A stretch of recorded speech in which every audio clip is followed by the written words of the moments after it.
Un temps approche où la vérité ne sera plus murmurée. Elle sera proclamée à haute voix, même lorsque le monde se bouchera les oreilles. Un temps où deux hommes, envoyés par Dieu, élèveront leur voix contre le chaos, contre le mensonge, contre le système même des ténèbres. Ils ne chercheront pas les applaudissements, ils ne seront pas là pour le prestige. Ils seront envoyés avec un seul objectif, accomplir la volonté du Très-Haut dans un monde qui ne supporte plus d'entendre la vérité. Ces deux hommes ne surgiront pas dans des temples dorés et ne seront pas accueillis avec honneur. Ils viendront vêtus de sacs, signe de deuil et de repentance, comme les anciens prophètes qui appelèrent le peuple à revenir au chemin du Seigneur. Ils n'auront pas de foule pour les acclamer, mais ils auront l'autorité de Dieu lui-même pour prophétiser pendant 1260 jours. Leur présence sera gênante, leur parole sera une épée, et leur vie sera un signe du ciel pour tous ceux qui ont encore des oreilles spirituelles.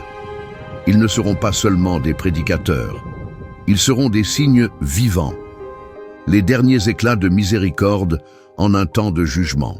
Alors que les nations célèbrent la décadence spirituelle et que l'orgueil s'élève comme une tour devant Dieu, ces deux serviteurs resteront fermes comme des colonnes, dénonçant le péché et appelant à la repentance. Il y aura du pouvoir dans leurs paroles, il y aura du feu dans leur bouche, et le ciel les protégera jusqu'au jour où leur mission sera accomplie. Mais pourquoi Dieu choisirait-il deux hommes pour affronter le monde entier? Parce que la fidélité, même en minorité, est plus puissante que la multitude en rébellion. Et lorsque les cieux choisissent d'agir à travers un petit nombre, c'est pour que nul ne se glorifie si ce n'est le Seigneur. Ces deux, appelés Olivier et Chandelier devant le trône, brilleront au milieu des ténèbres et résisteront aussi longtemps que le temps fixé par Dieu le permettra. Si aujourd'hui vous vous sentez étouffé par l'injustice, si vous vous demandez où est Dieu au milieu de tant de corruption spirituelle et de douleur, sachez que la réponse est en chemin. Ces deux-là ne sont pas seulement des personnages d'une prophétie lointaine. Ils sont la preuve que le plan de Dieu n'a jamais été interrompu. Et peut-être, en découvrant leur histoire, réaliserez-vous qu'il y a plus du ciel qui agit sur la terre que les yeux humains ne peuvent voir. Qui sont ces deux ? C'est la question qui résonne depuis que la prophétie a été révélée à Jean sur l'île de Patmos. Des hommes ordinaires ne pourraient ne pas supporter une telle mission. Ils défieront des rois, perturberont des nations, résisteront au pouvoir de l'Antéchrist. Et pendant 3 ans et demi, aucun mal ne pourra les atteindre.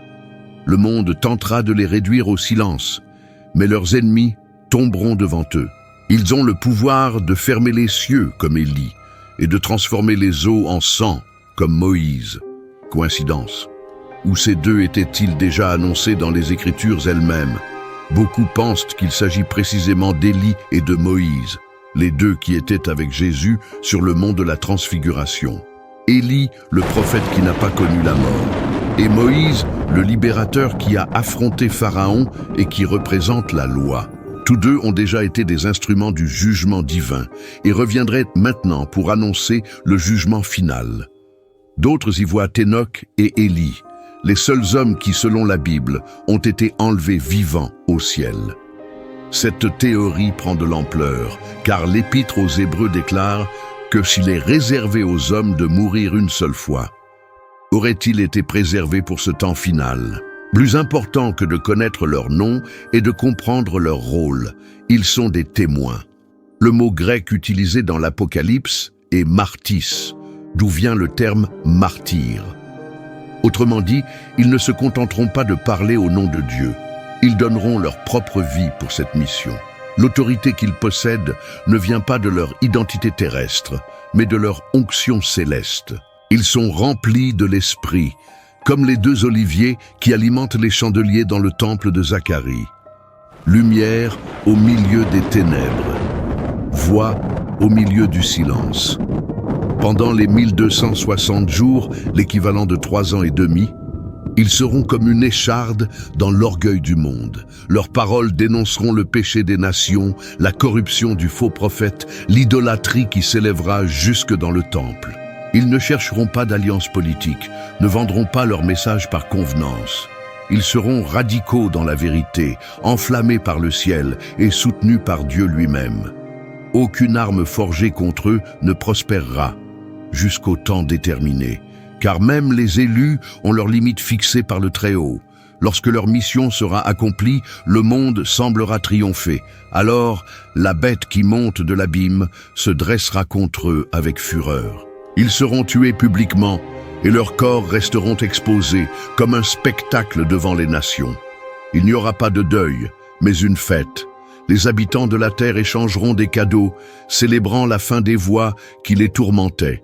Mais le silence de la mort ne durera pas pour toujours. Le ciel n'a pas encore dit son dernier mot, 3 jours et demi. C'est le temps pendant lequel leurs corps resteront exposés devant le monde.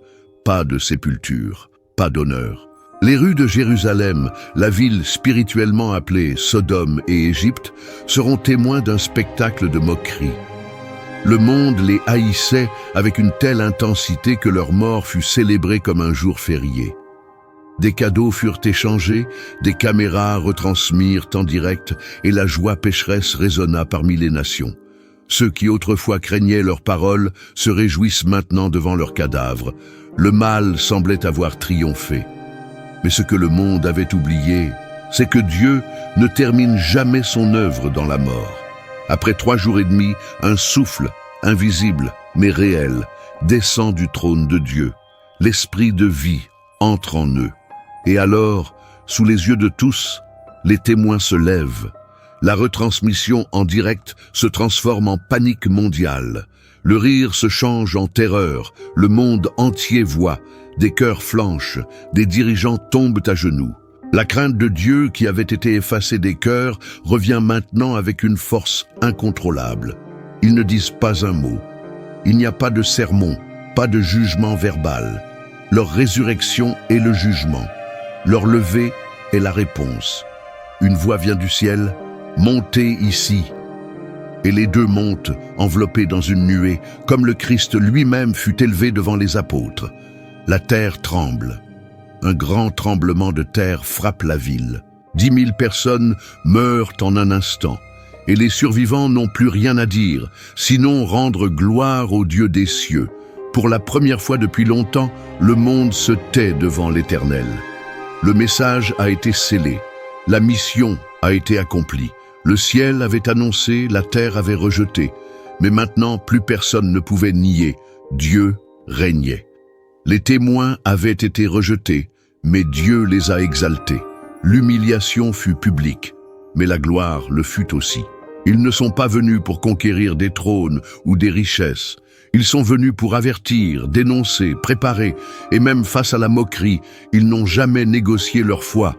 C'est pourquoi le ciel les a reçus avec honneur, tandis que la terre plongeait dans l'effroi du jugement à venir. Et c'est là la leçon cachée dans toute cette scène.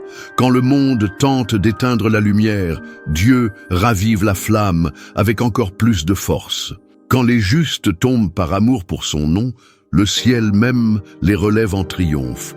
Les deux témoins ne sont pas seulement des figures d'une prophétie future, ils sont le reflet du courage dont chaque croyant a besoin aujourd'hui.